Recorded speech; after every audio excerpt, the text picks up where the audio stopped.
Hi guys, welcome back to Tamil live Raj.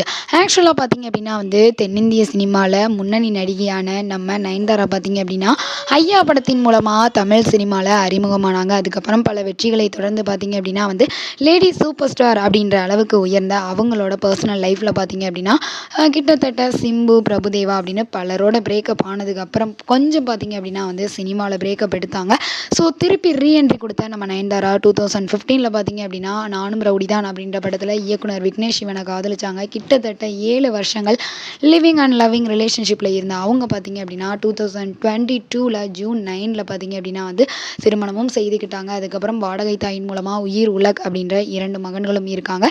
இப்போதுமே பார்த்தீங்க அப்படின்னா விக்னேஷ் சிவன் தான் எனக்கு எல்லாமே அப்படின்னு சொல்கிற நயன்தாரா இப்போ ரீசெண்டாக கொடுத்த பேட்டியில் என்ன சொல்லியிருக்காங்க அப்படின்னு பார்த்தீங்கன்னா, நான் விக்னேஷ் சிவனை திருமணம் பண்ணிக்கிட்டதே ரொம்ப தப்பு. அதாவது நாங்கள் 2 பேரும் ஒன்று சேர்ந்ததே ரொம்ப தப்பு அப்படின்னு தான் நினைக்கிறேன். நான் கிட்டத்தட்ட குற்ற உணர்ச்சியில் இருக்கேன் அப்படின்னு தான் நினைக்கிறேன். அவர் என்னை கல்யாணம் பண்ணாமலே இருந்திருந்தா அவருக்குன்னு ஒரு நல்ல பேர் இருந்திருக்கும், தனி பேர் இருந்திருக்கும்.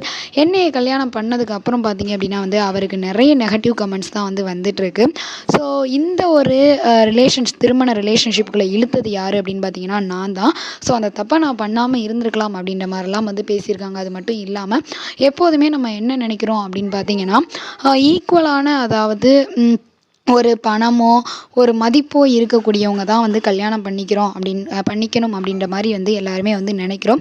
பட் நாங்கள் பார்த்தீங்க அப்படின்னா யாரோட வெற்றியையோ இல்லை பணத்தையோ எதிர்பார்த்து நாங்கள் 2 பேரும் மேரேஜ் பண்ணிக்கல. ஸோ எங்கள் 2 பேரையும் தயவு செய்து ஒப்பிடாதீங்க, அதில் நியாயமே இல்லை அப்படின்ற மாதிரியும் சொல்லியிருக்காங்க. அது மட்டும் இல்லாமல் விக்னேஷ் சிவன் பார்த்தீங்க அப்படின்னா ரொம்ப நல்ல மனுஷர். அவரை மாதிரி ஒரு நல்ல மனுஷர் இந்த உலகத்தில் பார்க்க முடியுமா அப்படின்னு கேட்டால் நான் இல்லை அப்படின்னு தான் சொல்லுவேன். ஸோ நான் கல்யாணம் பண்ணாமல் இருந்திருந்தா உங்கள் எல்லாருக்குமே அவர் ஒரு நல்ல இயக்குனராகவோ நல்ல பாடல் ஆசிரியராகவோ தெரிஞ்சிருப்பார்.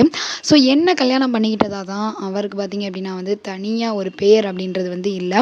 ஸோ ஒருத்தவங்களோட அன்பும் மரியாதையும் பார்த்தீங்க அப்படின்னா அவங்களோட நெகட்டிவ் கமெண்ட்ஸ் மூலமாக நமக்கு வெறுப்பை தான் அதிகரிக்கும். அந்த மாதிரி தான் விக்னேஷ் சிவன் என்னையை கல்யாணம் பண்ணிக்கிட்டதுக்கப்புறம் ஃபேஸ் பண்ணிகிட்டு இருக்காரு அப்படின்ற மாதிரி பார்த்தீங்க அப்படின்னா நயன்தாரா இப்போ ரீசெண்டாக கொடுத்த பேட்டியில் சொன்னதை பார்த்து ஸோ எந்த அளவுக்கு அவங்க பேட் கமெண்ட்ஸை ஃபேஸ் பண்ணியிருக்காங்க அப்படின்றது தெரியுது. ஸோ இதை பற்றி உங்களோட கருத்துக்களை மறக்காமல் நம்ம சேனலுக்கு கீழே உள்ள கம்பாக்ஸில் கமெண்ட் பண்ணுங்கள்.